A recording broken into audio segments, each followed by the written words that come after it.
kay dumi mananangin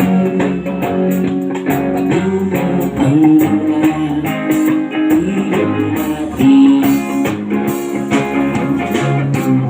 Hindi na masama ang pag-unlad, ang malayo-layo na rin ating narating. Ngunit mas ganda ang tubig sa dagat. Dati kulay asul, ngayon naging itim.